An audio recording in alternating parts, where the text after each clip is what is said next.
hoy un conversatorio sobre el movimiento rock que hubo en los años 70, 80 en Posada, en el tiempo de la dictadura. A pesar de que no había posibilidad de que los chicos se expresen, ellos buscaron la forma. Y ahí fue que apareció Flor de Vida.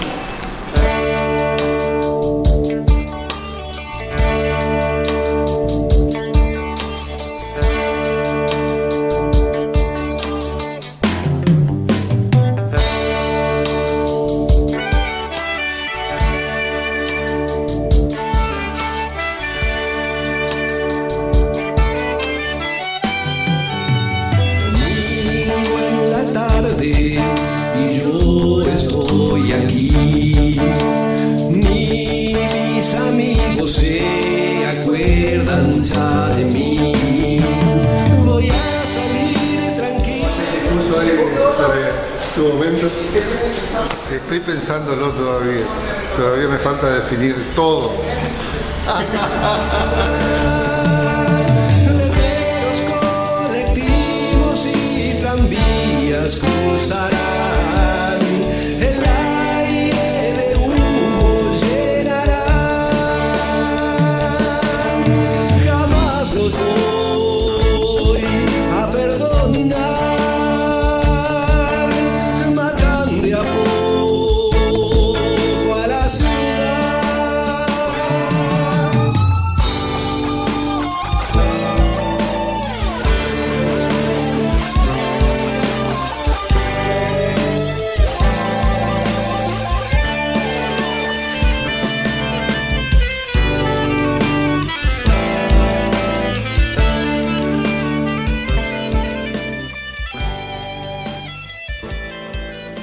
Hola a todos. En nombre del proyecto de Cine Rock Haciendo Cosas Raras, le damos las bienvenidas a nuestro primer charlatorio, así lo hemos bautizado, porque la idea es que este es un espacio de encuentro, de charla, de intercambio. Y en este primer charlatorio, con Sonia, digamos, pensamos que sería digamos, muy bueno contarles el trabajo que ella estuvo haciendo durante 2018-2019, su tesis que hizo en 2017, 2018, 2019, no sé cuándo. Bueno, me estoy perdiendo con el tiempo, ya por la pandemia trastocó un poco esa cuestión. Pero en fin, en ese trabajo Sonia reconstruyó este movimiento cultural y también político, que es denominado Clave de Hoy, que tuvo lugar entre finales de los 70, comienzos de los 80, y que, bueno, hoy ella nos va a contar de qué se trató su trabajo, pero también contamos con la presencia de algunos, bastantes, de los protagonistas directos de esa experiencia. Y bueno, la verdad que para nosotros es una gran alegría compartir con ustedes este primer charlatorio del proyecto Cine Rock. Así que, Sonia, adelante. Gracias.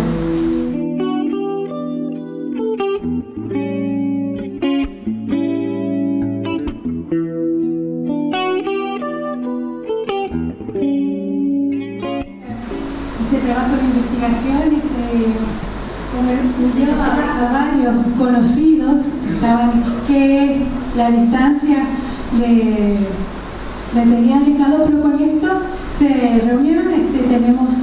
Tienen ellos un grupo de WhatsApp donde se comunican, que son los muchachos del 70, desde entonces, y a raíz también de estas entrevistas, investigación, muchos siguieron dándole vida a él y rescatando la música que habían hecho en aquella época, que en aquella época no había toda la tecnología que tenemos ahora.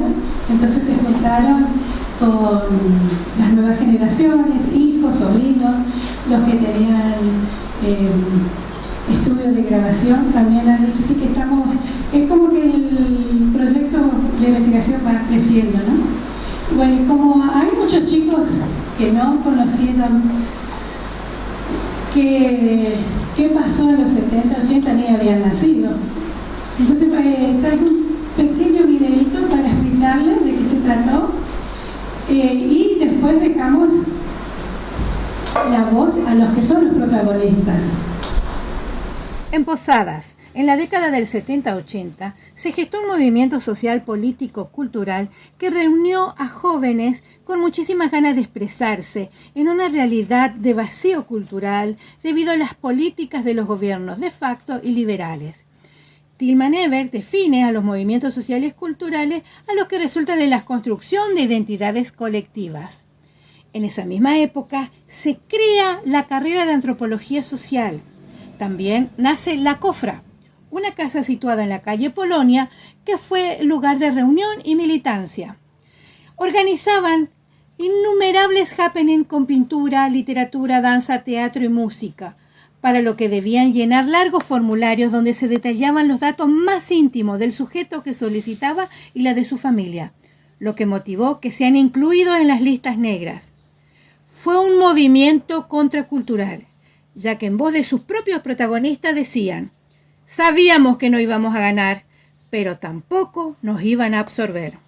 Algunos de los nombres que se oían fueron Pomelo Mótola, Cacho Bernal, Pocho Agüero, Johnny Ver, Mica Antonio, Rubén Sosa, los hermanos Claudio y Gustavo Díaz, Rosana Rinaldi, Liliana Ceró, Armando Grassini, Hugo Monzón, Marcelo Larric, Francisco Alibruchú, quienes formaron clave de hoy en sus distintas formaciones desde el comienzo, algunos en la primera generación y otros los más jóvenes. Vamos a empezar según la cronología con Charlie Godoy.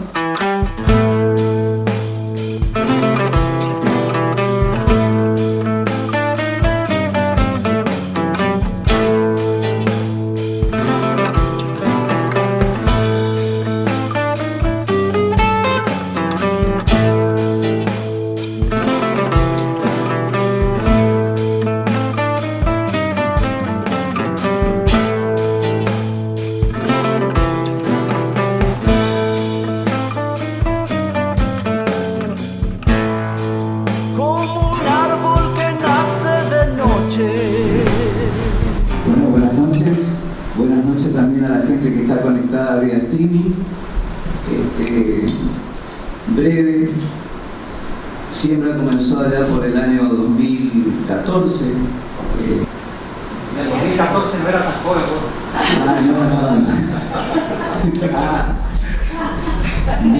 1974.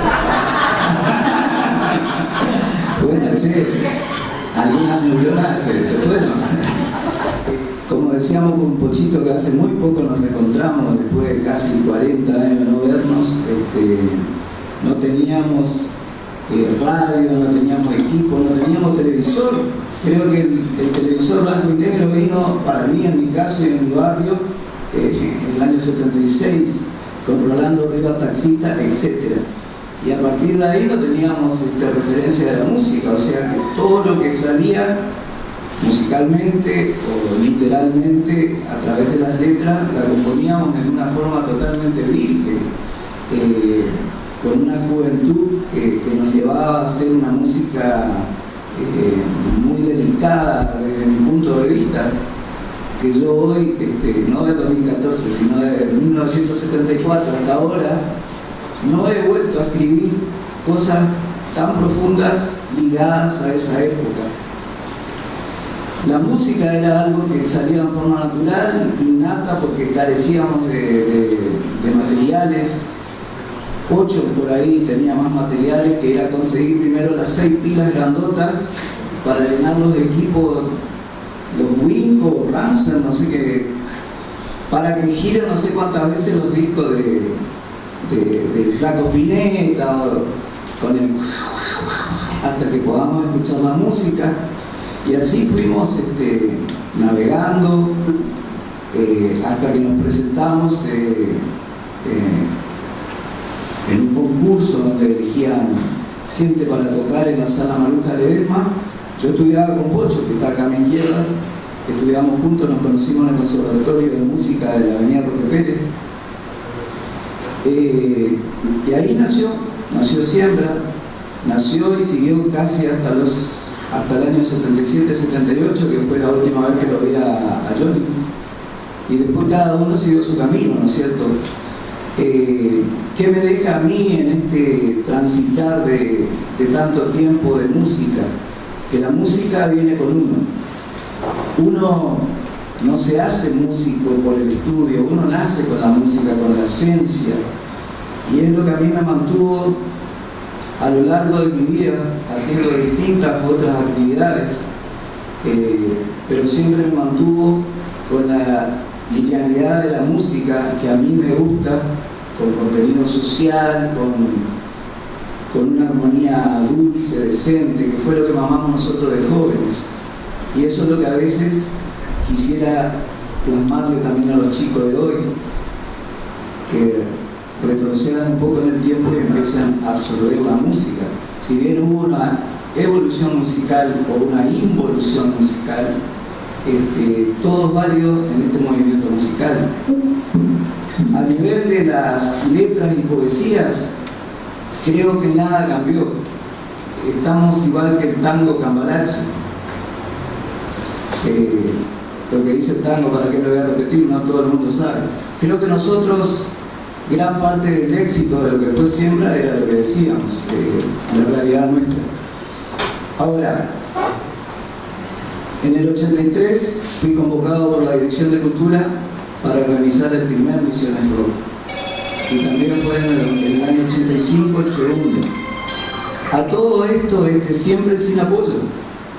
Por eso, a pesar de que nos están viendo por los streaming y todo eso, digo yo que las direcciones de cultura deberían apoyar más los movimientos culturales y no poner tantos peros y tantas trabas. Porque en todas las organizaciones que hicimos, en todos los eventos que hicimos, la gente que está a cargo de lo que tiene que ser la cultura, prácticamente vimos la carencia del apoyo culturoso, digamos, de la gente que debería apoyar a la cultura. Nosotros le metimos lo mismo, seguimos con los instrumentos. Recuerdo el día que Pocho llegó con mucho esfuerzo con su bajo blanco a mostrarme: mirá, Charlie, me compré mi primer bajo blanco. Comprarse un instrumento en el año 74, 75 era todo un esfuerzo. Yo di todos mis recitales sin tener un instrumento propio. Los instrumentos eran de amigos, cables, instrumentos, equipos. Acá no me va a dejar mentir el amigo. Pero lo que teníamos era el ímpetu, el sueño de juventud y fundamentalmente el sueño musical. Ese sueño, gracias a Dios, en mi persona no se apagó. Yo seguí en el año 83, formé Salamandra, que sigue hasta el día de hoy. Nosotros cumplimos 40 años ya con la música con Salamandra. De lo que era la música contemporánea o fusión o lo que sea, baladas melódicas, me tuve que pasar a un folclore ya más comercial, digamos, para poder trabajar, no sé. Y bueno, muy contento. Siempre me gustó la producción, siempre me gustó la grabación. Yo prácticamente produzco y grabo desde el año 98. Después de haber hecho una cantidad de cursos, hoy lo que pretendo es tumbar todo ese conocimiento, como le decía Pocho, cuando aparezca por la puerta de esa persona que se va a llevar todo ese bagaje de cosas que uno aprendió en la vida. Bueno, reflexión para mí, acá cierro, la música alimenta el alma, alimenta totalmente el alma. No puede haber enfermedad si no tenemos esa música interior que nos mueve, esa poesía que nos obliga a decir algo, porque nosotros somos los que tenemos el micrófono. Si el micrófono a través de un artista no es bien usado para ciertas cuestiones, entonces nosotros estamos desperdiciando el arte.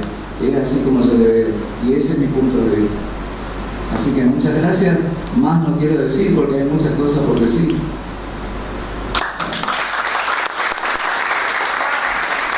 Bueno, siguiendo con el cronograma, sigue Miguel Ángel Nicky Antonio, conocido este sonidista.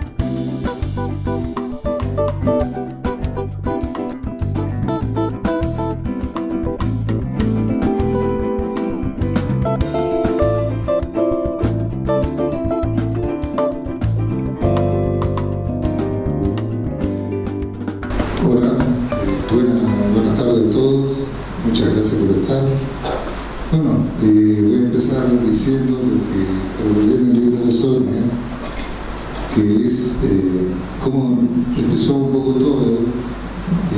Era como cuando conocí a César, a Pomelo, que ahora no puede estar presente,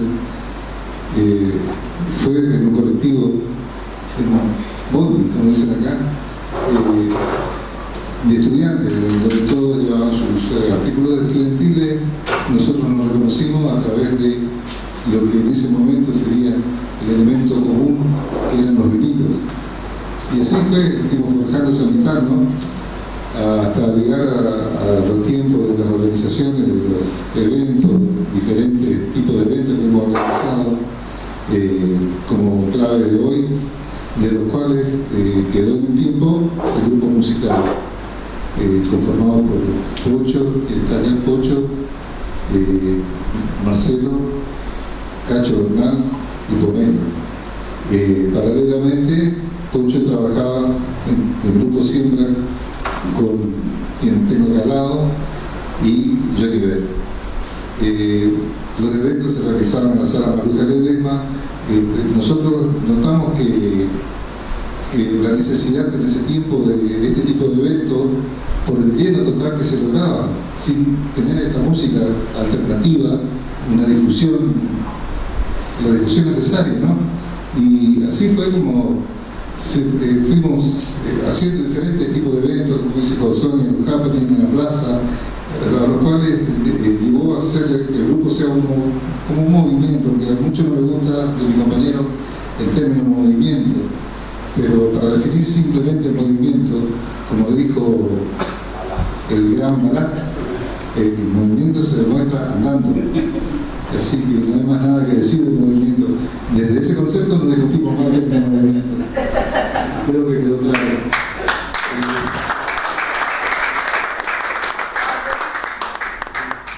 Bueno, después también tengo que contar lo que me refería a la militancia en la facultad, al tema de los grupos que logramos armar dentro de la facultad, que acompañaban todos los movimientos, que fue una época muy linda, porque fue despertar a la democracia, bien digo, allá por los años 80, ¿no? La mitad de los años 80, y el fervor consiguiente, ¿no? Así que, bueno, no sé qué más agregar. Viste que hay, con la edad, ¿qué pasa? Que con la edad viste dos cosas, que la memoria y una memoria y la otra no me acuerdo. Y bueno, después el tema del sonido, que me tocó trabajar más adelante, yo empecé haciendo discoteca en los 80, después en los 90 pusimos con Leo Saviani, la que fue la primera sala de ensayo con Posada. Y bueno, por ahí pasaron diversos grupos de Posada que hasta el día de hoy algunos siguen trabajando, por suerte, y gracias a Dios. Y bueno, aparte de eso, los sonidos en diferentes lugares. Después me tocó trabajar junto a Marcelo en la etapa fundacional de la MUR, allá en la estación, una época muy linda. Bueno, no sé, creo que yo no tengo mucho más que aportar que lo que pueden aportar mis compañeros acá, que son los más duchos y letrados en el tema y que van a referenciar mejor cualquier cosa que ustedes quieran saber. Después, si quieren saber algo, me preguntan. Gracias.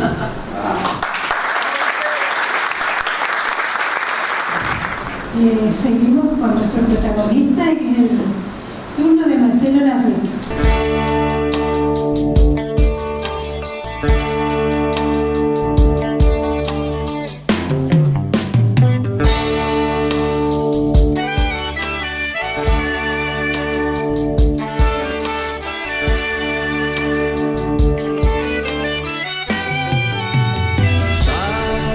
Hola, buenas tardes a todos. Yo estoy embargado por una profunda emoción. Creo que nunca, o hace mucho tiempo, no veía en una sola sala a tantas personas importantes de mi juventud. Me da mucho gusto estar sentado acá y tomar parte en este happening del recuerdo colectivo del tiempo bueno. Y cuando me dijo Sonia de hacer esto, yo me dije, a ver, ¿qué puede pasar ahí, ¿no? Entonces, por un lado tenía miedo de que se convierta en una especie de regodeo del recuerdo, ¿no? Donde uno se acuerda de esto y se acuerda del otro, y dice, ay, ¿te acordás que no teníamos equipo, qué sé yo? Y la contracara de eso que suele ser la perspectiva de la carencia, ¿no? De decir, mirá que hicimos tantas cosas, que antes no había internet, que antes no teníamos instrumentos, todo lo que no teníamos, y que sin embargo hicimos algo. Entonces dije, bueno, no hay que caer en esas trampas del relato del viejo y terminar hablando de los análisis que uno se hace. a la gota. Y entonces, y tratar de rescatar, o sea, la historia de Clave B como tal es muy difícil porque es muy fragmentaria, hay poca documentación. Estamos nosotros que fuimos los protagonistas de esa historia aparte, falta quizás mucha gente que fue simplemente espectadora, pero lo que llama la atención en todo caso es que aparecen unos tipos que tocan unas cosas y hay un montón de gente que va a verlo. Y se repite el fenómeno, y la gente evoluciona desde el punto de vista de la calidad y de la creatividad de lo que hace, y hay gente que lo sigue siguiendo, y en todo caso la sorpresa es cómo pudo pasar eso en este lugar en aquel tiempo, ¿no? Yo no puedo evitar darle un poco así una perspectiva más antropológica de la cuestión, y estuve armando así como una idea en base básicamente a tres ejes que serían una cosa que yo llamo la extranjería hereditaria, la otra es el exotismo como diacrítico de identidad, y el otro es la libertad como una especie de deseo generalizado y abstracto en contra del ahogo que produce la aldea, ¿no? Cuando uno tiene 14, 15, 16 años. Pero lo que me llama la atención en todo caso es que nosotros éramos adolescentes prácticamente, no teníamos mucha idea de política del mundo, ni de política, no teníamos ni siquiera mucha idea de arte, pero había como una vibración, ¿no? Yo le llamo así, una vibración que le orientaba a uno a buscar ciertas cosas, a ver ciertas cosas, a escuchar ciertas cosas. En términos de carencia, efectivamente, no había película. Nosotros, no sé, yo nunca vi una película del concierto de Gusto, por ejemplo. Yo sabía que había Gusto, ¿sí? Uno se podía comprar el disco, pero ¿qué realmente había significado eso? ¿Qué contexto? ¿Cómo fue? No teníamos idea. Pero había el disco era el puente, ¿no? Y había las disquerías. Y uno se iba a ir a adorar esos discos hasta que podía juntar la plata para comprárselo. Y el disco era una especie de patrimonio colectivo, porque había que se compraba este disco y había que se compraba el otro, y uno iba como integrando, y el pueblo era así como unas amebas que se iban juntando entre los que tenían discos. Yo me acuerdo que una de las medidas así legendarias era la cama de discos. Entonces la cama de discos era el largo de una cama lleno de discos. Entonces había tipos como el Taita Rey que vivía en la calle San Martín, que tenía 2 camas de discos. Rulia Nadón, por ejemplo, tenía así más o menos esa cantidad de discos, ¿no? El mismo Daniel Bayucera tenía unas cajas de manzana llenas de discos. Era el tesoro de esas cosas, ¿no? Porque uno encontraba cosas que no conocía, uno buscaba cosas que conocía, y era esa cosa con la música que uno le obsesionaba prácticamente. Entonces, hablando del exotismo como diacrítico identitario, esas esos discos, esa música tenía una estética que aparecía en el mismo arte de los discos muchas veces, que era la que uno le identificaba. O sea, estaba escuchando el otro día a propósito de esta reunión, Fragile de Yes, que es un disco del año 71, tiene un arte, tiene una música que a uno le vuela la cabeza ahora. Uno va y pone Fragile y lo escucha y dice, chao, Marco, estos tipos, ¿no? O sea, es realmente una masa de música. Y yo creo que esas cosas nosotros nos hacían identificar esa música con ciertos diacríticos. Nos acordamos recién del pañuelito. El pañuelito era un pañuelito de seda, tenía el batek, que llevaba a la gente que era así más alternativa, por decirlo de alguna manera. Entonces uno hacía dedo y paraba un tipo y se bajaba el pañuelito y se estaba feo, ¿no? Porque acá la levanta la Patagonia. Entonces, digo el pañuelito porque es quizás lo que uno más se acuerda, pero había muchas cosas. Voy a hacer un excurso. Hoy a la mañana estuve en el camping de Santa Ana, que es un lugar muy lindo que está en la costa del río Paraná. En el camping de Santa Ana, por supuesto, no había nadie, ¿no? Salvo una pareja. Un muchacho con rasta que estaba escribiendo sentado en un banco y una chica que estaba ahí como en un balconcito poniendo hongos a secar arriba del capó de un auto. Entonces yo me acerco, miro los hongos que estaban juntando. Yo ahora vivo en una zona donde se juntan hongos para comer y así normales y le pregunto a la chica qué hacía Raúl. La chica me explica que ya estaban buscando hongos medicinales en todas misiones que venían del norte, y hablamos sobre la cuestión de los hongos, todos los descubrimientos que hay ahora, que los hongos en realidad ayudan a los árboles a crecer, ¿verdad? Y le comento que sí, que efectivamente en Alemania también hay toda una historia de que los árboles se conectan, que ayudan a crecer a sus arbolitos, etc. Y la chica sabía toda la película de punta a punta. Yo me quedé asombrado porque dije, mira, buena chica, está re informada. Claro que los medios son distintos, pero lo que voy es que hay tendencias que permean, ¿no? Y nosotros éramos receptores en Posadas, Misiones, que es la provincia de la provincia del mundo. O sea, nosotros vivíamos en el culo del mundo prácticamente, igual nos llegaba así las sombras de la caverna de Platón, y en base a las sombras le íbamos haciendo un contrabaile, ¿no? Y ese contrabaile era en función de las capacidades que nosotros teníamos, ¿no? Y esas capacidades, como bien dijo recién, como dijo Charlie, como va a decir después Pocho, eran las que nosotros íbamos desarrollando en esa mezcla entre la habilidad personal, lo que escuchábamos y lo que creábamos, porque era casi una obligación crear. Cualquiera uno decía, ¿tenía algún tema tuyo? Entonces uno tocaba el tema de uno o los varios temas que tenía. Y el que no tenía ningún tema de él era un gil, ¿qué hacía el tipo? ¿No? O sea, solo escuchaba, no podía, tenía que tocar algún tema de él. Pero entonces nosotros buscábamos, por eso hablo del exotismo, ¿no?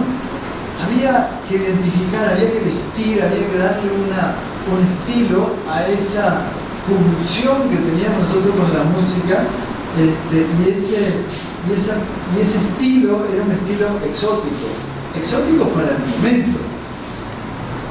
Nunca olvidaré que en el Colegio Nacional al que yo asistía, vino un día una chica que, le voy a decir así por nombre de apellido, que se llama Poli Martino, y nos retó al Poli Berín y a mí, que era mi amigo, porque fuimos un cumpleaños de 15 y en vez de corbata nos pusimos el famoso pañuelito, ¿no? Entonces estaba muy ofendido, nosotros íbamos a hacer eso a la cumpleañera de 15 y nos íbamos a ir vestidos de manera exótica a un cumpleaños. Nosotros estábamos, por un lado, re orgullosos que nos bancamos ir así a ese cumpleaños 15 y aguantar todas las miradas y nos tirar los dados, porque éramos súper rebeldes, ¿no? Y ese exotismo era también parte de esa rebeldía. Era una forma de decirle nosotros a la gente del pueblo, mirá, loco, yo soy distinto, ¿no? Y la música era mala de la satisfacción de la creatividad y la potencia de la creatividad. Era una forma de ser distinto, era una forma de hacer otras cosas y era una forma de dar lugar a otras cosas. Porque uno, si no hacía eso, ¿qué podía hacer? O sea, no sé, irse al ballet de violino, tocar, no sé, ¿qué podía tocar? Folclore, ¿no? Pero nosotros no estábamos solos en Misiones, no era que Misiones nosotros inventábamos la reactividad, no sé, en el año 70 en todas las peñas que había de estudiantes de secundaria, lo que sea, todo el mundo tocaba Canción para mi muerte de su género, o sea, había un movimiento incluso subterráneo nacional que era el que nos alimentaba también en la movida. Voy a ir terminando si no me corrosino.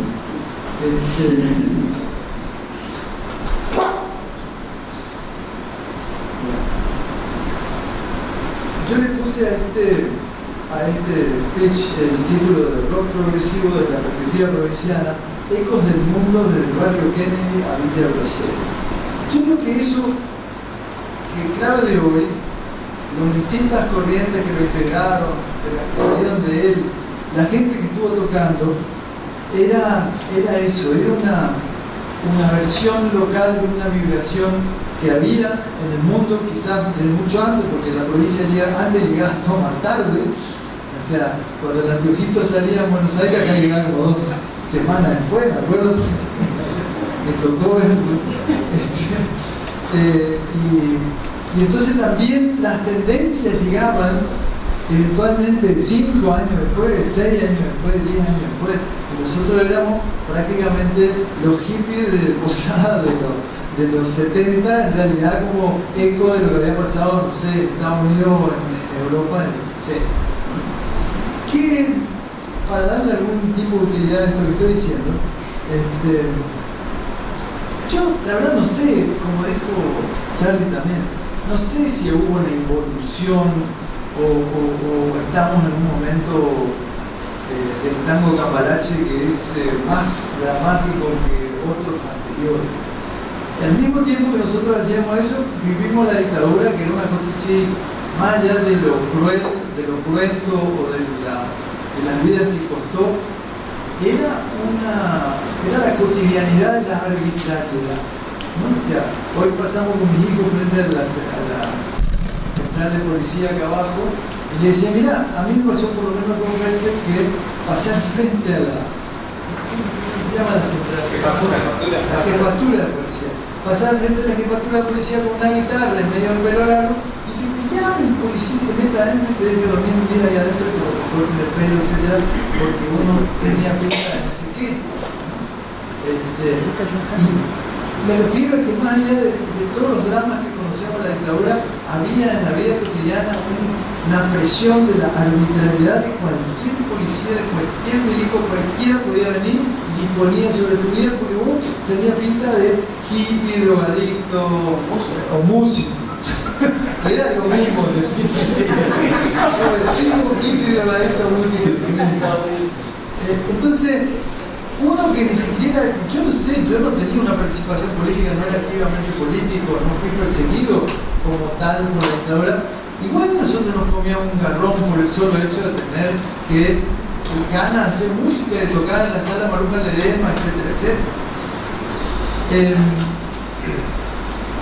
A lo que voy es que también la música nos ayudó a nosotros a sobrevivir ese tiempo.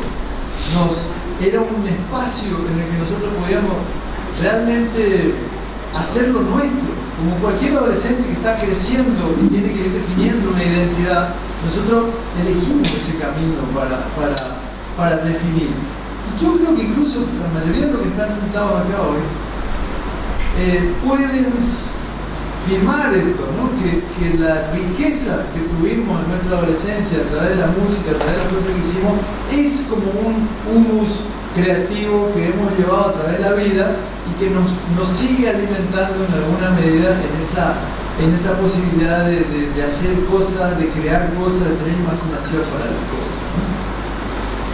Bien, me alegro de que no nos hayamos regodeado solamente en el recuerdo.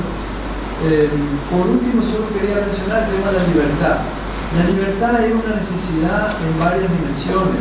Recién hablamos de la dictadura, pero uno sufría un control social del pueblo que a mí personalmente, y yo estoy seguro que a todos los otros que estamos dando vueltas, no les gustaba, porque era una sociedad careta, controletti, represora, que siempre andaba viendo a ver qué es lo que uno no tenía en orden para tratar de ponerlo en orden, ¿no? Y que en ese sentido también la música, la experiencia clave de hoy, fue para nosotros muy liberador, ¿no? Liberador en el sentido que nos permitió respirar en ese tiempo, hacer otras cosas, darnos cuenta que había un montón de gente que pensaba como nosotros, y que aunque no los conociéramos, estaban ahí y se súper alegraban que había unos locos que se subían al escenario y tocaban música. Así que yo personalmente, en lo personal, si me alegro de ver a los chicos hoy es porque fueron compañeros de esa aventura y fueron de los nuestros. Éramos el carozo del movimiento en aquel Posadas que tenía su limitación. Muchas gracias. Ahora es el turno de nuestro disertante virtual, Claudio Fernando Díaz. Los árboles verdes, la sombra darán, la calle y los autos, los espejos serán de lo que siente el hombre encerrado en la ciudad. Solo sabe fumar y trabajar. Buenísimo. Bueno, antes que nada, realmente escuchar al flaco que decía que estaba emocionado, y para mí también es una emoción tremenda, aunque sea desde la distancia, verlos ahí sentaditos, estos amigos con los que compartimos cosas, ¿no? Y le quiero agradecer antes que nada a Sonia por haber iniciado esta investigación que recupera un poco esta aventura, y a Pocho también por la charla que tuvimos en el verano y que se concreta ahora en esta invitación a participar en el charlatorio Bueno, yo supongo que si me invitaron a conversar con ustedes ahora es por dos razones, ¿no? Un poco porque en mi vida académica yo me dediqué a investigar sobre música popular desde la perspectiva de la sociología de la cultura y la semiótica, y bueno, en ese camino uno de mis primeros libros fue sobre rock nacional, un libro que se llama Libro de Viajes y Extravíos, y en segundo lugar porque bueno, de adolescente, en mis últimos años de secundaria, participé por un momento en la experiencia esta de Clave de Hoy, ¿no? Un ratito nomás, porque ya a fin de 1980 me vine a Córdoba a estudiar, y ya, bueno, eso durante un tiempo mantuve contacto con la gente de allá, nos seguimos viendo por un tiempito, pero fui armando mi vida acá, y las distancias se fueron agrandando, pero sin embargo siempre permaneció en mí el afecto y el agradecimiento por haber participado, aunque sea un tiempito de esa experiencia. De hecho, esos 2 años en que yo participé, que fueron en 1979 y 1980, hasta que terminé la secundaria, dejaron una fuerte marca en mí que orientó bastante después mi vida adulta. Y de hecho, el libro ese que escribí, Libro de Viajes y Extravíos, que se publicó en 2004, fue por supuesto un intento como sociólogo, ¿no?, de comprender ese complejo universo discursivo que fue el rock argentino, pero también era un intento de pensar en la experiencia que me había marcado tanto en la adolescencia y que dejó huellas en mi vida adulta, ¿no? Como todo el mundo sabe, el rock empezó su historia en Estados Unidos y fue una especie de mezcla de músicas que podríamos llamar músicas folclóricas de Estados Unidos, ¿no? Algunas de raíz negra, como el blues, el country, el blues, el rhythm and blues, y las músicas blancas, como las viejas baladas de procedencia europea, la música country, o sea, música folclórica, pero en los 50, cuando se produce la emergencia de la juventud como un actor social importante y el desarrollo de las industrias culturales, esas músicas se reelaboraron y se resignificaron, se mezclaron y generaron así lo que podríamos considerar como la primera gran cultura juvenil de escala planetaria, ¿no? Y así llegó a la Argentina. Llegó a la Argentina más que nada como una música, como una cultura que interpelaba a los jóvenes. Y si prendió tanto en Argentina, me quedé pensando un poco en lo que decía Marcelo recién, cómo ocurre que unos tipos empiezan a tocar una música y hay una gente que los escucha. También, cómo es que llega una música, una cultura juvenil a la Argentina y hay una juventud que hace que eso prenda. Y esa juventud se venía gestando en Argentina desde la época del peronismo, porque la generación de las escuelas secundarias y la capacidad de los sectores populares de empezar por primera vez en su historia a poder comprar, consumir productos culturales, había generado las condiciones para que existiera ya una juventud que estaba buscando, que estaba necesitando algo que les permitiera identificarse en cuanto jóvenes, no había una juventud ávida. Y al principio fue simplemente eso, ¿no? Era la música para los jóvenes. También le llamaban música moderna, música beat, le decían por ahí, ¿no? Pero claro, a mediados de los 60, la existencia de esta música y de esta cultura para jóvenes empezó a generar un gran debate sobre la juventud, que a nosotros, como dice Marcelo, nos llegó tarde, pero hay un núcleo importante ahí de esa discusión sobre la juventud que en realidad no ha terminado nunca, ¿no? La discusión sobre qué era ser joven, o sea, qué estaba bien, qué era la forma de ser un buen joven, ¿no? Cómo debían ser los jóvenes. Y entonces empiezan las imposiciones, ¿no? Tratar de encarrilar ese movimiento y se empiezan a distinguir distintos tipos de juventud. Lo que después se llamó rock nacional surgió de un doble proceso de diferenciación. En primer lugar, de la música de los viejos, ¿no? El tango y el folclore principalmente, pero por otro lado de la música banal que la industria empezaba a producir para fijar a la juventud en la idea superficial de la diversión vacía, ¿no? Y a partir de ahí entonces el rock empezó a generar una cultura distinta que tenía la rebeldía como bandera principal. Eso nos llegó después a nosotros con un poco de retardo en Posadas, ¿no? La rebeldía. ¿La rebeldía contra qué?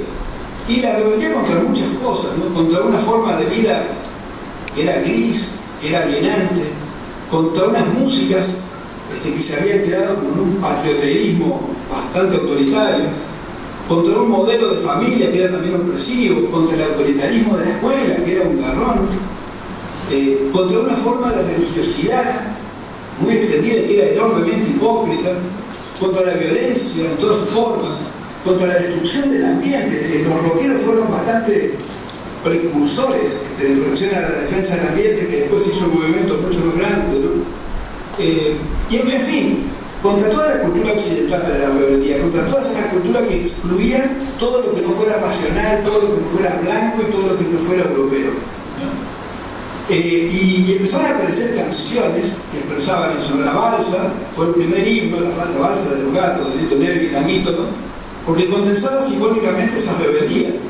Cuando decía estoy muy solo y triste acá en este mundo de mierda y tengo la idea de irme al lugar que yo más quiera, planteaba otra metáfora fundacional del rock, del universo discursivo del rock, ¿no? El viaje, esa era la metáfora fundacional, el viaje desde un mundo de antivalores hacia un mundo de valores. Pero claro, si a la juventud lo que querían era imponerle esa vida gris y mediocre, que era el mundo de las reglas, de la cordura, estas imposiciones que decía Marcelo recién, el viaje que le proponían el rock era el naufragio, la locura, era la ruptura, el abandono, era la alegría y el color contra la tristeza y el gris, ¿no? Bueno, y esa es la cultura que empezó a desarrollarse por los gatos, con Manal, con la almendra, pero que después vino todo lo otro, ¿no? Box Day, Pescado, Invisible, Arma y Vida, Pepe de Ripago, todo lo que ya saben. Y todo eso además se resignificó completamente en el 76, con la dictadura, ¿no? Que intentó silenciarlo, por eso el rock se hizo subterráneo, semiclandestino. Pero así todo se afianzó, paradójicamente, ¿no? Cuando más se lo reprimía, más se afianzaba y fue sobreviviendo. Es la época que apareció el Expreso Imaginario, por ejemplo, que llegaba siempre tarde a Posadas, por supuesto, que era una especie de refugio de toda esa cultura. Así que yo tomé contacto con el rock por primera vez a mis 14 años, en el 1977, y justamente cuando entré al Colegio Nacional, que recién mencionaba Marcelo. Yo el primer año de secundaria lo hice en el Roque González, poco rock había en el Roque González, y en el 77 descubrí el rock, ¿no? El primero que me hizo escuchar un disco de rock fue Alfredo Schiavone, que era compañero mío en la secundaria, que fue Vida, de Sui Generis, y a partir de ahí todo lo demás, ¿no? De ahí Almendra y de ahí a todos los demás. Y también el rock internacional, ¿no? El primero que me hizo escuchar Led Zeppelin fue Marcos Méndez, que cayó un día con el primer disco de Led Zeppelin a mi casa allá en la calle Tacuarí, y lo escuchamos sentadito en el piso ahí en el viejo combinado Rancer. Pero el tema es que a partir de esos discos, a mí se me fue abriendo todo un mundo, ¿no? Alguien me dice, che, ese tema de Pedro y Pablo hace alusión a un poema de Arthur Rimbaud. Ahora mire, ¿quién es Arthur Rimbaud? Entonces ahí a buscar, a averiguar, a leer, y me cayó en las manos el barco ebrio de Rimbaud y fue a alucinar, ¿no? Y alguien me dijo, ese disco de Spinetta está basado en lecturas de Antonín Artaud. ¿Quién es Antonín Artaud? De nuevo averiguar, voy a leer Van Gogh suicidado por la sociedad, y de ahí conocer las vanguardias, y Borges, y Cortázar, y Sábato. Entonces se iba abriendo un mundo cultural que tenía que ver con el rock, ¿no? Y todo el mundo que además en esa época de la dictadura estaba circulando subterráneamente. Yo me acuerdo un día que estaba sentado en la Plaza 9 de Julio, leyendo sobre él y tumba, y pasa Rulo Fernández, que fue una persona clave en la organización de los primeros conciertos de Clave de Hoy, que laburaba ahí en la sala Maruja Ledesma, por eso me encontró en la plaza, y me pregunta, che, ¿qué estás leyendo? Y le muestro, y me dice, no, loco, tenés que pasar a otra cosa, tenés que leer a la generación beat. Oh, ¿y qué es la generación beat? Y así fue que cayó en mis manos En el camino, la novela de Jacques Kerouac. Y bueno, entonces ya para entonces mi viaje personal ya había empezado. Y lo demás empezó a fluir todo junto, casi al mismo tiempo. Estoy hablando solo de 2 años, ¿no? Y yo tenía 16 años. Así que ya en esa época me juntaba a leer poesía con el gringo de Luján, gran poeta, que también era compañero de curso, y por invitación de John Pfaffler empecé a rondar el antiguo caserón y terminé participando en la comedia misionera que por entonces dirigía Ismael Fernández. Participé como actor en una obra de Michel de Gendelot que se llamaba El Escorial, donde brillaban como actores Iván Mosler y el John Pfaffler. Yo era un personaje secundario. Y en ese época con mi hermano Gustavo empezamos a intentar componer algunas canciones. Como decía el flaco, había que tener canciones propias, ¿no? Bueno, él hacía las músicas, yo ponía las letras y nos empezamos a juntar con Francisco Aligrushú, y en una de esas cayó Pomelo, y en otra de esas cayó el Pocho, y con ellos, atrás de ellos venían Andy Miola, John McLaughlin, Return to Forever, Waterweb por Hermeto Pascual, y se seguía abriendo el mundo, ¿no? Y a través del Alfred, ya lo había conocido al flaco Larné, y no sé a través de quién, al Mique, al Mario González, José Báez, qué sé yo, y de pronto ya era parte de una tribu. Una tribu pequeñita, pero muy intensa. Y bien plena dictadura, y estábamos en Posada. Éramos, por eso digo yo, éramos rockeros del Leite. El expreso llegaba siempre tarde, era muy difícil conseguir discos, ni hablar de libros. En la radio solo sonaba lo que estaba de moda.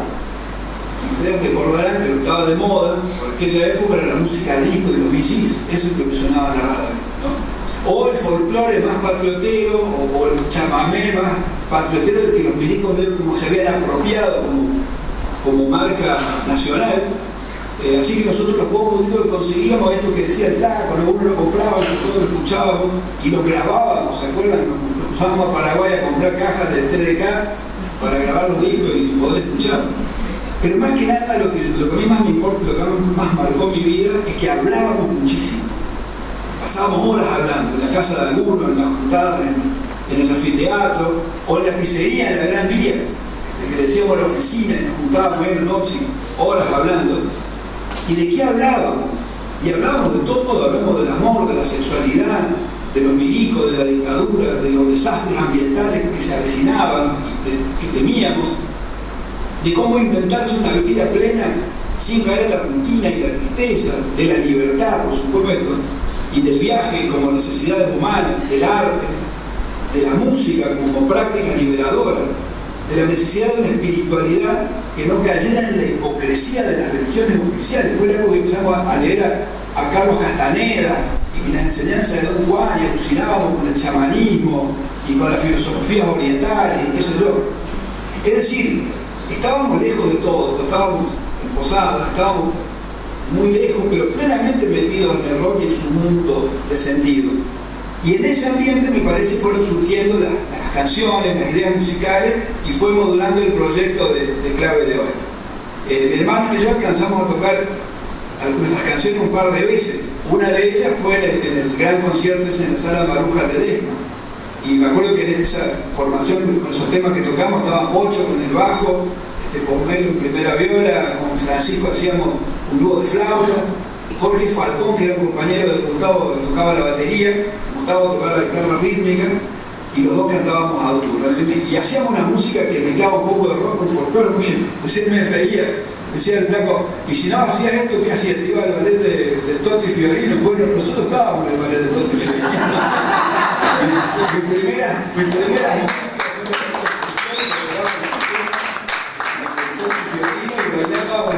música nuevas. Así que cuando descubrimos el rock nos alejamos de ese mundo, pero bueno, en la música que nosotros hacíamos se mezclaba un poco de rock y de folclore, que en ese momento ya muy influido por Arcoíris, por Anacruza y por Rock en la Navaja y esas cosas. Pero después Gustavo le tocó la marimba y al poco tiempo yo ya me vine a estudiar a Córdoba, a estudiar letra. Sin embargo, la huella de aquella tribu, de aquellas lecturas y aquellas escuchas y aquellas charlas ya había quedado en mí, me parece que había quedado para siempre.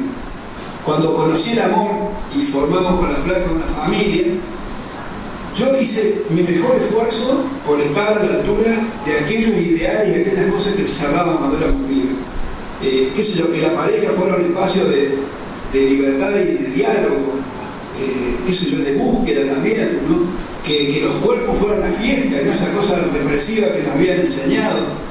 Y cuando me involucré en la política, fue también la idea de pelearle al autoritarismo, ¿no? Para contribuir a las ideas democráticas, para sumarme a la búsqueda de justicia, principalmente de justicia social. Y por eso también me pone tan triste que hoy en día esas ideas de democracia y de justicia social estén siendo cuestionadas, ¿no?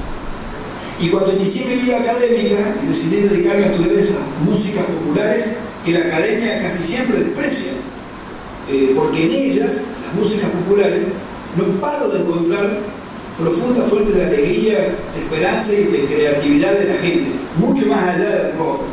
En todas las músicas populares, mucho más allá del rock, que en ese momento era lo que me centraba, ¿no? Y en cada cosa, cada música que estudiamos, de algún modo yo me conozco en aquel pibe que a los 14 años descubrió el rock y que le voló la cabeza, ¿no? Y también con aquella tribu me reconecto, con aquella tribu y aquellas prácticas artísticas que me formatearon la cabeza y el corazón. De modo que, parafraseando a Led Zeppelin, puedo decir que a la vista está que todos hemos cambiado mucho, pero pienso yo, en lo profundo del corazón, la canción sigue siendo la misma. Gracias.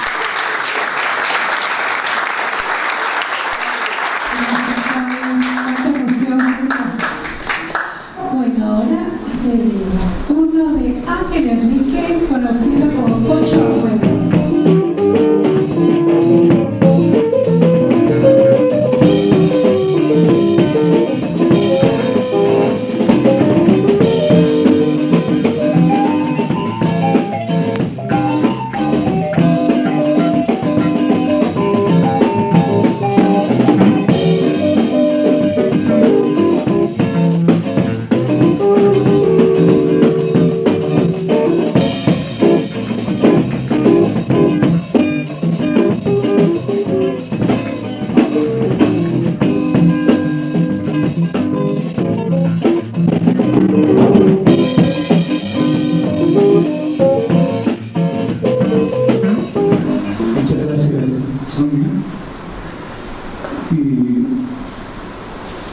El valor de la palabra y los testimonios, ¿no? Para yo en este momento estoy muy emocionado porque estoy escuchando historias que yo no lo sabía. Entonces quiere decir que todos vivimos, cada uno a su manera, algo que es importante, ¿no? Para todos. Y por eso también sale esta idea de encontrarnos y hacer un conversatorio. Una aclaración nomás para la cantidad, muchas personas que pensaban que hoy íbamos a hacer una clínica musical, un concierto, ¿no? Porque nos conocen, ¿sí? Entonces yo creo que hay que aclarar, ¿no es cierto? Como me parece, por qué arrancamos por un conversatorio. La idea de un conversatorio es lo que recién decía, creo que Marcelo también, la clave de hoy básicamente es una conversa, sí, una conversa larga, extendida, entre personas. ¿Y qué conversamos? Básicamente poníamos en común nuestros bagajes, nuestros equipajes culturales que eran diversos, y por otro lado nos empezábamos a imaginar, a construir un sueño de lo que se venía, ¿no? Ahí estoy de acuerdo con Marcelo hace poquito que dijo, bueno, no teníamos muchas ideas del mundo que nos rodeaba, pero hicimos un gran esfuerzo en hacer por nuestra cuenta nuestras investigaciones. El nivel de intercambio que teníamos en cuanto a información fue completo, digamos, en el sentido de que poníamos todo la carne en el asador, ¿no es cierto?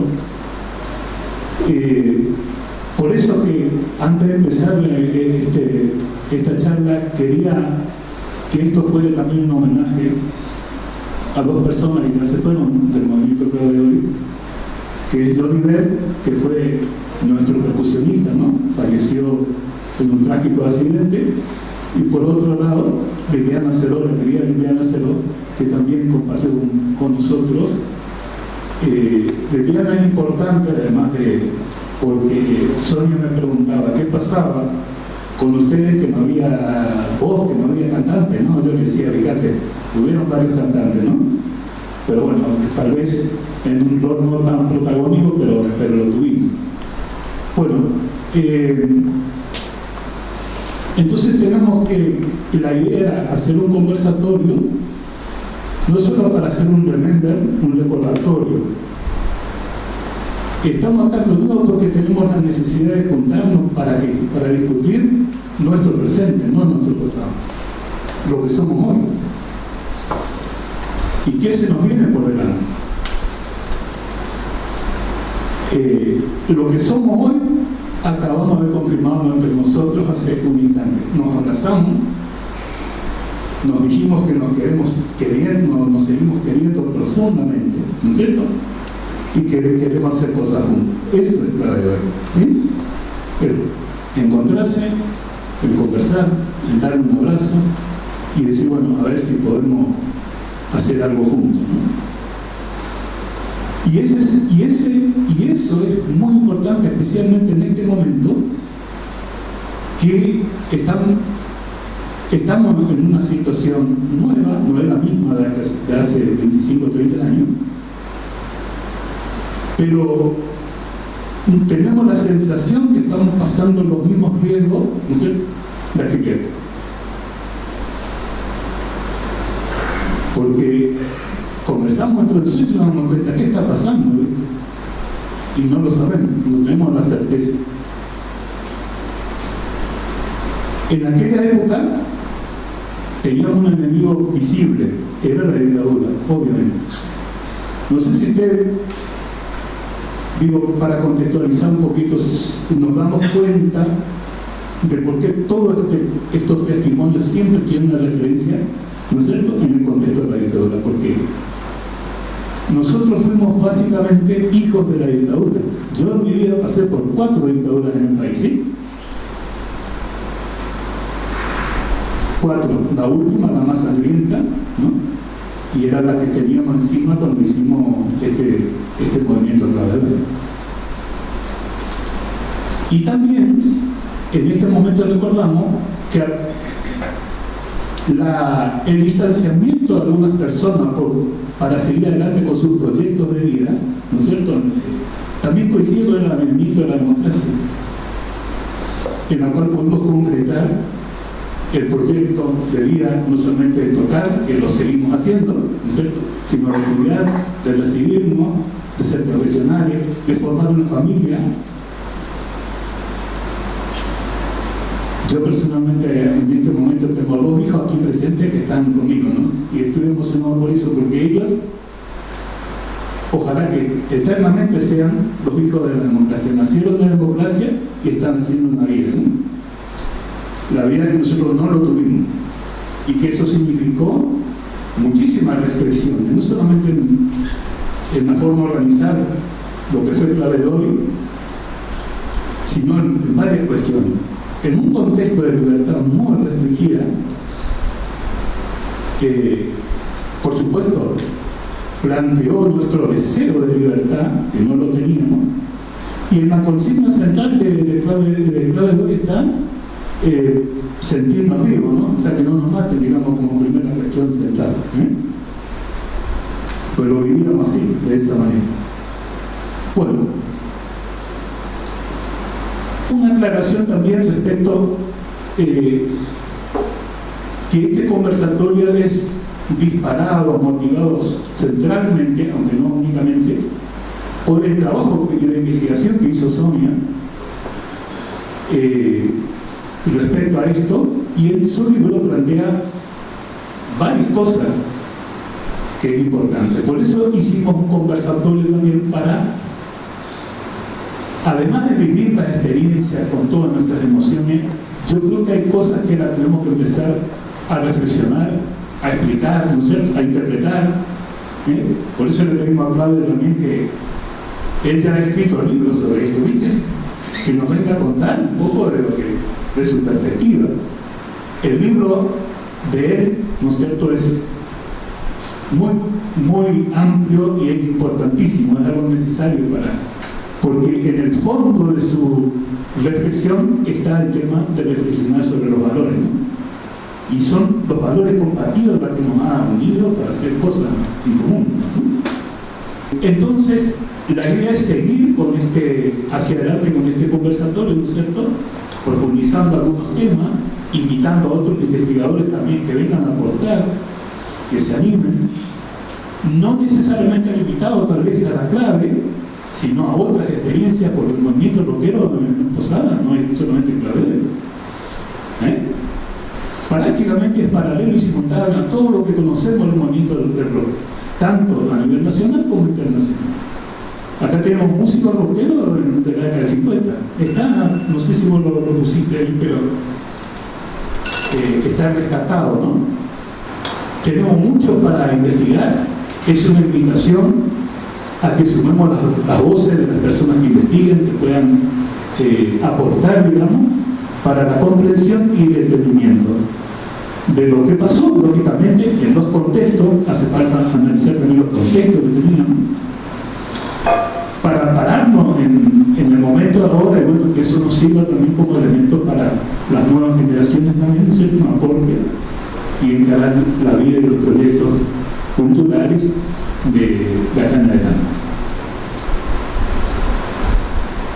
En esta discusión hay un concepto que se toma, que es el de movimiento cultural. Cuando lo conocía Sonia y charlábamos, ya había planteado este tema del movimiento cultural. El movimiento cultural es muy de ahora, de lo que está pasando en el mundo contemporáneo de ahora, de los últimos años, ¿sí?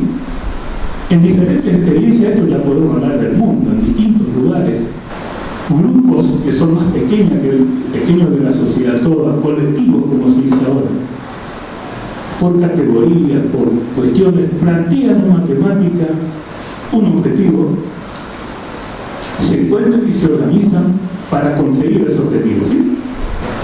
Esto es necesario fundamentalmente en nuestra sociedad democrática, totalmente. porque ni este Estado, ni esta, cómo se rige hoy la vida pública es suficiente y es una garantía. Estamos viendo eso, ¿no es cierto? Y la sociedad se tiene que movilizar para ir conquistando lo que se dice ahora, ¿no? Sus propios derechos. Algunos movimientos tradicionales del cual estudiamos, por supuesto. Fíjense la lucha de las mujeres por el tema del voto, ¿no? Para poder votar. La mayor parte de su vida pasaron sin poder tener derecho a votar, ¿no? Los sufragistas, creo que era el movimiento de los sufragistas. Pero después, en la década del 70, 80, surgen movimientos por todo lado que luchan y pelean por objetivos específicos.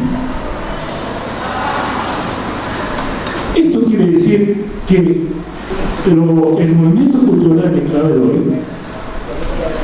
en su objetivo, plantea una cuestión política, ¿no es cierto?, de alcanzar determinados objetivos, el de juntarse, el hacer de cultura, el mostrarle a la sociedad, y ya eso generó un montón de rigidez acá, porque después voy a contar qué es lo que pasaba hace ciertos años en ese momento, ¿sí? Y anterior también. Entonces, lo que quiero decir que estamos un poco desplazados de lo que eran las viejas cuestiones de que toda lucha política necesariamente es la toma del poder, ¿no es cierto?, como planteaban generaciones anteriores. Estos movimientos lo que plantean son objetivos de menor alcance, pero conseguibles, ¿sí? Conseguibles. Y vamos avanzando así. Era bastante anciano, ¿no?, que decía, bueno, hay que ir conquistando posiciones culturales, sociales, objetivos económicos, políticos en la sociedad. Por eso yo creo que está bueno sostener, ¿no es cierto?, ese concepto de movimiento cultural, así como hay movimientos más sociales, movimientos políticos. Y les cuento algo. Después, porque yo cuando me recibí, me fui a vivir a Alto Lado y a San Pedro, ¿no?, ya como profesional. Fui a hacer un trabajo que tenía que durar 6 meses y me quedé casi toda mi vida, ¿no? La verdad que son esos hechos que te van llevando, ¿no? Fundamentalmente tuvo que ver con un trabajo con, ustedes saben, ¿no?, o algunos saben, algunos no, familias de campesinos, de pequeños agricultores, y también los núcleos suburbanos de algunas ciudades, donde se planteó también la organización y se conformó un movimiento, en este caso un movimiento campesino, con 3 objetivos, ¿no?, que hoy le decía acá al doctor Ramírez, le explicaba, ¿no? Primero, nunca decían que conocía y tenía presente al Estado, ¿sí? Por lo tanto, el primer objetivo, armar municipios locales, ¿sí?, y apropiarse del Estado para trabajar por su comunidad. Hoy están hechos esos 2 municipios, municipio de Pozo Azul y el municipio de Fresno, ¿sí? ¿Está? Digo, esto para la lucha duró 25 años, pero se alcanzó. Ese es un movimiento social, alcanzar esos objetivos, ¿sí?, que se plantean. Segundo objetivo, conseguir la expropiación de las tierras que ocupaban y la regularización dominante. Se conquistó por la ley de expropiación casi 40.000 hectáreas y otras 30.000 después, ¿no es cierto?, por otras luchas más chicas, entre comillas, de lo que fue en su primer momento.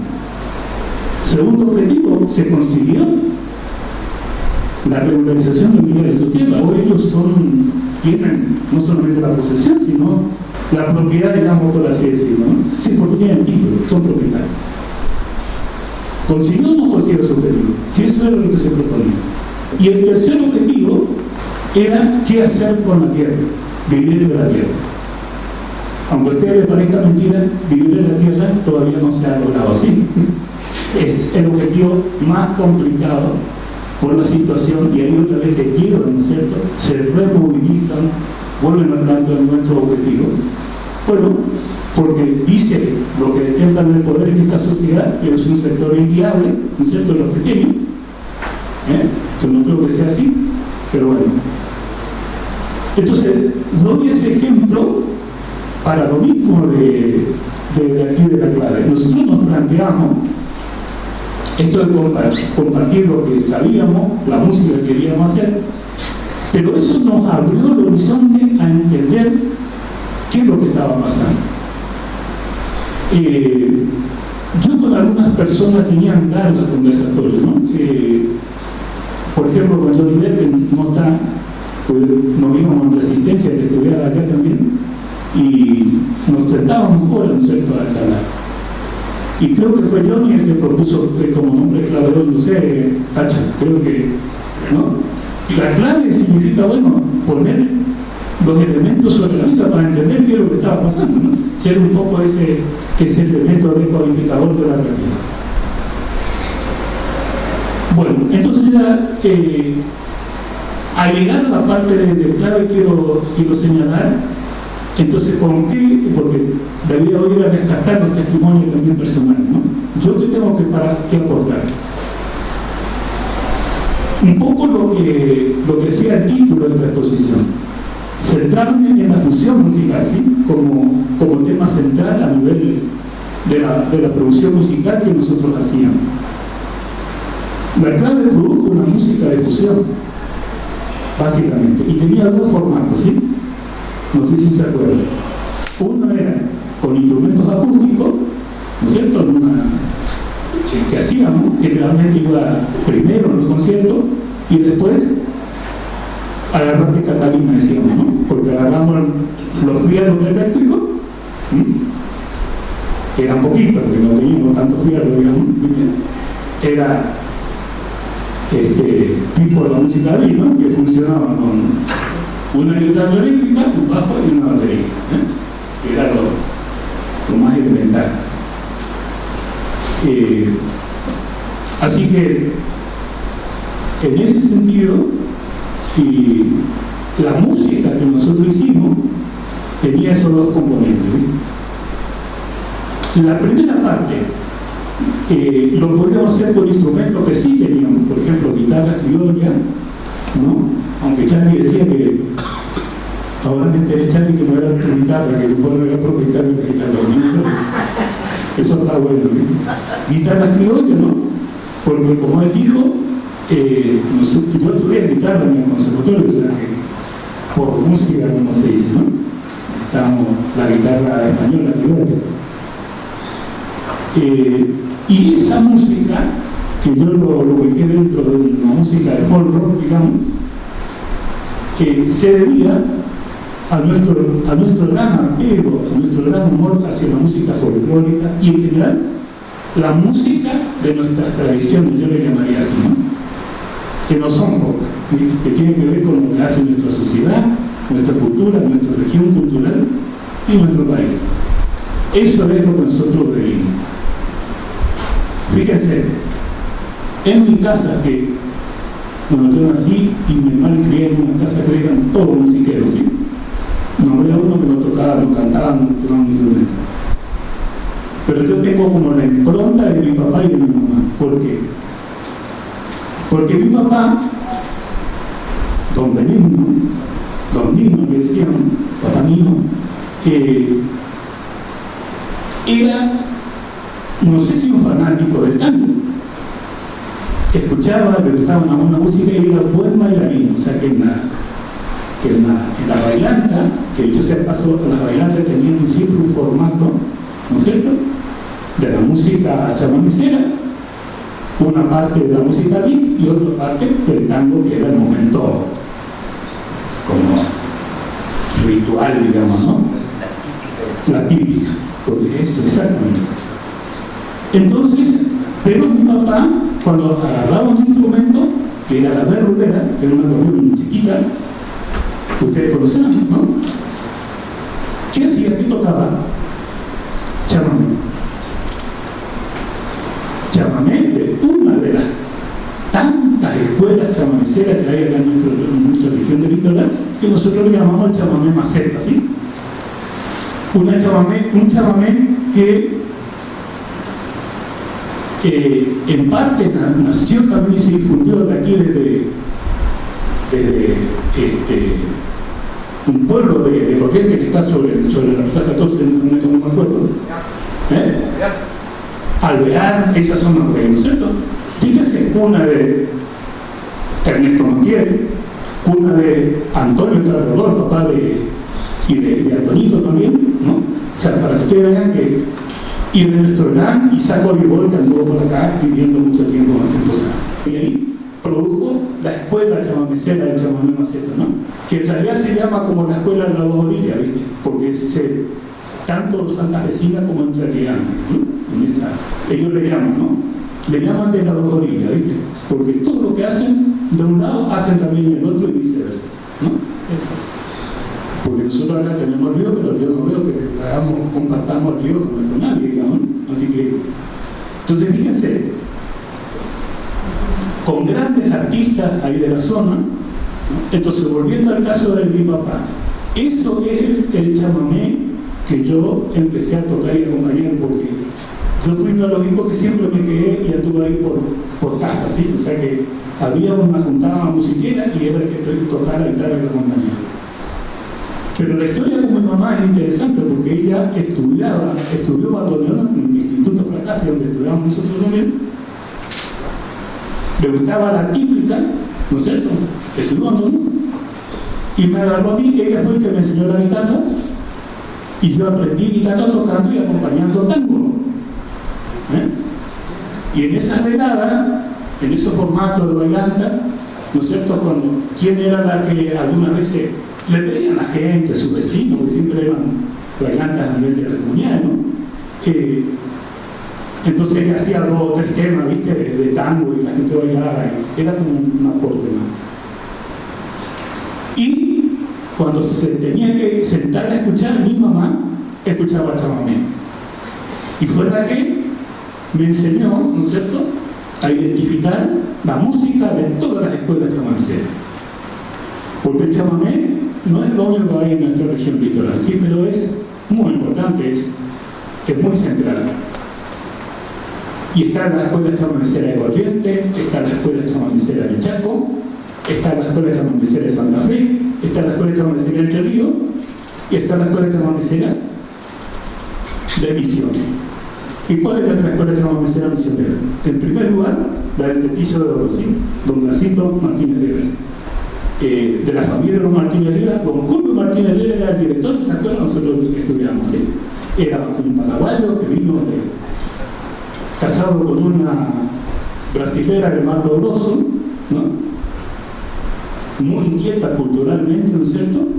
Y tuvo 3 hijos, fíjense, Blasito y el hermano mayor se dedicaron al chamamé, eran 2 eximios bandoneonistas, y el segundo, el del medio, don Ignacio Martínez Herrera, ustedes lo habrán conocido, era profesor de música de varias escuelas acá y concertista de piano. ¿Por qué estoy diciendo todo esto? La fusión que es musical, que es cultural, ¿no es cierto? Y que va rompiendo los estereotipos de algunas cuestiones que a nosotros nos afectaban en su momento. Eso que dice hoy el panfleto acá que está, ¿no es cierto?, para difundir, haciendo cositas raras, no es gratuito, ¿sí? A mí no me gusta, pero bueno, puede ser, ¿no es cierto?, muy lindo desde el punto de vista del marketing, pero hay que tener cuidado también con las palabras, ¿no? Entonces, volviendo otra vez al tema de la interrelación, la fusión, el intercambio entre nuestro folclore regional y el rock fue total y completa, ¿sí? La fusión, la interrelación entre el tango y todo nuestro folclore fue total y completa, estaba incorporado. Incluso muchos bandoneonistas, a mí me contaba don Isaac Olivol, en vida todavía, que él cuando era chico de este pueblo acá de Corrientes que le decía, fue a Buenos Aires, ¿y qué hizo? Estudió bandoneón, pero hacía tango con una orquesta típica. Y yo que le conocí, porque también algunas veces le tuve que acompañar en guitarra en una fiesta acá, ¿no es cierto?, tocaba el tango como ninguno, ¿no? Tenía así como tocaba el chamamé, ¿no?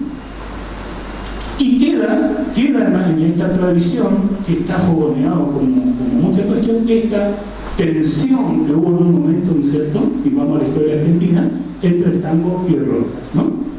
Que eso está aparentemente documentado. Y yo hoy tengo la conclusión que ese problema son de los porteños, ¿sí? No, ¿se entiende? Acá no hubo nunca ningún problema entre el rock y el tango, ¿sí? Por lo menos en mi experiencia. No, y yo me contaban mis padres, mis hermanos, ¿cierto? Que siempre fue una música que estuvo incorporada, no había ningún problema en ese sentido, se compartía los escenarios, la bailanta, y tampoco hubo problema de integración y de fusión entre el folclore, lo que se llama el folclore, y el jazz, que tiene una importante tradición en Argentina, ¿sí? Porque es increíble, Argentina es un país muy especial. Realmente hemos tenido todas las variantes de vida colonial en la medida que a nivel internacional se iban produciendo los acontecimientos. ¿Sí? No digo en una etapa tan temprana, ¿no es cierto? Del jazz, como fue, bueno, su nacimiento en Nueva Orleans, incluso anterior con la música de los esclavos, de blues, pero sí una etapa después cuando empezaron la época de las big bands, de la época de... Hay varios grupos que todavía tienen ese tipo de formato de jazz, ¿no es cierto? Muchas bandas estilo Dixieland, como decían, ¿no? Algunos de nosotros, como yo, la viví, ¿no es cierto? La viví. Cuando yo vine a estudiar la secundaria acá en Posada, porque yo soy campesino, soy campesino, ¿sí? No es que fui. Identidad y por decisión política de estar, digamos, fiel a una clase social, ¿no? Como un campesino. Cuando vine acá a Posada, acá se cultivaba un montón de otras músicas, pero a nivel folclórico fue donde yo pasé a una etapa, ¿no es cierto?, de formar conjuntos chamameceros con una de las otra escuela muy importante acá en Misiones, yo le llamo el chamamé gringo, ¿no? Porque está hecho con folcloristas que fueron hijos de migrantes, ¿no? Especialmente los Barchuk, que son 3 grandes músicos, ¿sí? Y un Taxiuk, ¿no es cierto?, que son todos de la zona de Apóstoles de Concepción de la Sierra. Bueno, de esos músicos, uno es Julián Monzón, ¿no es cierto?, el rey de Chotki, el otro, Agustín Barchuk, con el cual grabé un par de discos, y ahí registramos la única canción que tengo de acá de Misiones, que tengo grabado a nivel disco, ¿no? Que por lo que veo por acá nunca se escuchó, así que en algún momento vamos a escucharlo como un entretenimiento. Y después que sí, bueno, Luis Ángel Monzón ya falleció, ¿no? Pero con Luis hice mi primera arma en la etnomusicología, ¿sí? Porque era una persona muy inquieta. ¿Qué es lo que hacíamos con él? Yo le acompañaba a hacer los registros de música de acá, de los distintos lugares, ¿no es cierto? Y ahí fue que traíamos esos materiales, o él recogía, grababa, etc. Y con eso él preparaba su música para ir a grabar, ¿no es cierto? Grabamos muchos shorties y él le seguía llamando Colometa, ¿no? La gente le llama un poquito al rural ahora. Pero bueno, está grabado. Y algunas son recopilaciones muy importantes. Es un trabajo que yo le decía a Sonia, ¿no? Para continuar, ¿no? La recopilación de la música, de muchas músicas que se hacen acá que no. Y bueno, después toda la experiencia musical, yendo a los lugares, porque uno graba un disco y después empieza la gira, el tocar, toqué bastante tiempo con ellos. Bueno, y eso era una actividad musical paralela a la clave de hoy, ¿no es cierto? Porque cuando se terminó esto, sí, ahí entonces me recibí, cerqué y me fui a vivir con el origen en el ministerio. Bueno, redondeando, nosotros en la parte compositiva tuvimos importantes aportes de elementos de nuestras tradiciones musicales, muy importantes, porque lo teníamos. Ahora cuando me encontré con Charlie me dijo, quiero hacer la música que me gusta. Y yo sé, no hace falta que me aclares, yo sé la música que me gusta, ¿no? El folclore, el rock nacional, ¿no es cierto? Y vamos a tratar de ver si podemos hacer algo en ese sentido. Así que bueno, y nos queda tal vez para hablar, pero algo lo dijo, es ¿qué significó el clave de hoy en cuanto al aprendizaje musical? Porque significó que nos abrimos como una ventana de apertura al mundo y a descubrir la música del mundo, ¿no? No solamente el rock. Yo creo que la música de Claudio Doyle es un interrock, digamos, y hay que explicar, ¿no es cierto?, qué pasó con el jazz y qué pasó con el rock. Lo que pasa es que cuando uno se va a estudiar estos temas a nivel internacional, a nivel de otros países, ellos ya nos encontramos que ellos vienen haciendo una fusión desde hace bastante tiempo con una música nueva, ¿no?, que es propia de esta época, ¿no? Bueno, podría, si me dice, cortar un poquito lo de acá, porque ese es el problema conmigo, como no se para ir puesto para hablar, ¿viste?, podemos estar hablando todo. Le agradezco muchísimo y queda como propuesta, a pedido de varios que quieren escuchar la parte musical, queda como idea recogemos el guante a ver si en la próxima juntada podemos estar en un lugar, ¿no es cierto?, que sea más accesible y retomemos la parte con las bandas de que ahora están actuando respecto a la música, ¿no? Ya no es hacer la música de clave, sino qué música estamos haciendo hoy. Yo tomo como ejemplo en YouTube, acá nuestro gran baterista Cacho. Bueno, hay una clínica hecho el solo con la batería, tocando a la banda, ¿no? Así que y así sucesivamente, cada uno está haciendo experiencias muy importantes y espero que podamos hacer, por supuesto, ustedes nos dirán también si están interesados o no, porque si no, y podemos hacer otro encuentro, entonces ya compartiendo la música de esta manera. Muchas gracias.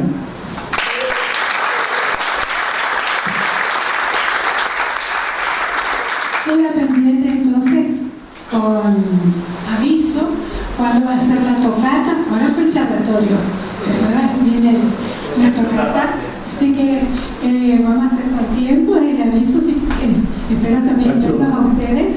Ya formalizamos, entre los dos asumimos ese compromiso, vamos a hacer. Sí, ya bueno, somos dos, así que... Sí, y Pomelo está con el hermano enfermo, pero por eso no puedo venir, pero él también dijo que cuenten con él. Así que en la fecha a confirmar viene la segunda parte, la parte práctica.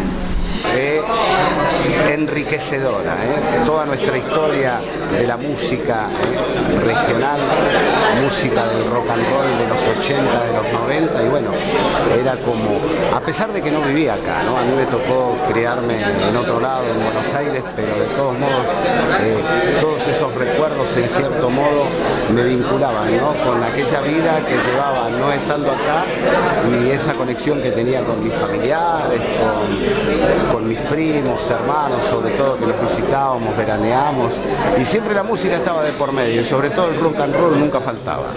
Y la verdad que emocionante ver a esta gente. Yo llegué justamente cuando todo esto estaba terminando, vine acá en el 84, 85, llegué a Posadas y bueno, me junté inmediatamente con esta gente que venía eran grosos ya. Así que tengo el honor, la suerte de haber participado con esa gente que venía de ahí, y también, como dijeron todos, el aprendizaje fue muchísimo. O sea, era gente como uno, que habían hecho cosas que uno quería hacer. Me puse el pañuelito, que ya venía con pañuelito en el cuello, haciendo mi diferencia con la sociedad que uno quería diferenciarse, y encontré en Posadas, y por eso me quedé ya casi 35, 40 años acá, porque encontré un grupo de gente que venía justamente de todo lo que se contó acá y que me identificaba muchísimo, ¿no?, con todo lo que tenía que ver con la música, lo que tenía que ver con la disidencia de la sociedad del momento, y sobre todo con esa opresión de la dictadura, que quizás yo, viniendo de Iguazú, la tenía lejana, pero me enseñaron a creer en esta nueva forma de vida que era la democracia, ¿no?, en ese momento. Así que bueno, mis respetos a todos ellos, que son una generación por ahí un poquito más grande que yo, y no solo eso, sino darle las gracias por lo que aprendí desde la música. Bueno, nombrarlos sería mucho, como Pomelo, Cacho, bueno, todos estos personajes que están acá. Así que me creo también formados por esa gente, ¿no? El Pocho, haber venido a Humanidades en ese momento, justo donde estaban toda la música, con el advenimiento de la democracia, estaba efervescente, y ellos, te imaginas. La verdad que fue muy interesante. bueno, yo soy de historia, digamos, estoy investigando sobre la historia reciente, sobre todo la década de los 80, entonces me parece muy importante entender el ambiente cultural y comprender un poco las ideas y el clima que sobre todo las personas y los jóvenes de los años 80, de ese periodo de transición del 70-80, de la dictadura a la democracia, cómo se vivía ese ambiente cultural, qué ideas circulaban y qué se percibía, ¿no? Así como algunos elementos culturales como el Expreso Imaginario, digamos, y demás revistas que venían de afuera, de Buenos Aires, que venían acá, me pareció muy interesante. Me faltó nomás que me faltó un poquito un espacio de preguntas, como para nosotros por ahí poder puntualizar en algunas cositas que nos interesaban, pero me llevo un montón de información y la verdad que espero una segunda charla. Bueno, un encuentro muy lindo, fue rememorar toda esa época en la que también fui, digamos, partícipe de alguna manera viviendo acá en la ciudad, sobre todo en los años previos a esto. Después a mí me tocó ir a estudiar cuando estaba apareciendo Clave de Hoy, entonces era encontrarme con todos los amigos cuando venía de vacaciones y compartir con ellos los momentos de rock y de música. Recordar mucho todo eso, pero me interesó también la reflexión que se hizo alrededor de eso, no como mero ejercicio de nostalgia, sino como una mirada un poco más profunda. En ese sentido rescato mucho todo lo que justamente hablaron los muchachos, de que esto no fuera un mero ejercicio de recordación y de nostalgia, sino valorar todo este proceso que se dio en esa época, que fue muy rico y creo que en su momento no teníamos dimensión de la importancia que tuvo. Así que muy lindo. Y me parece bárbara la iniciativa de parte de este proyecto de la facultad de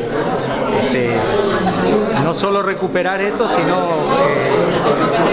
que se convierta en un espacio de reflexión. ¿Cómo se llama solamente? Octavio Esteves. ¿Usted es músico también? No, yo estuve en esos grupitos, digamos, prehistóricos. Pero para ponerlo, ¿usted qué dice? Yo soy veterinario. Yo soy veterinario y bueno, estuvimos en los embriones de estas cosas. La charla muy buena, dos puntos de vista distintos, las disertaciones naturales como la de Mique y la de Charlie Godoy y otras cosas más estructuradas sobre el enfoque profesional de cada uno, como la de Claudio Díaz, Marcelo y el Pocho. Una hermosa oportunidad para el encuentro, para reflexionar sobre esa época y, como dijo Pocho, reflexionar lo que significó esa época en los tiempos de ahora y los desafíos que tiene la Argentina ahora.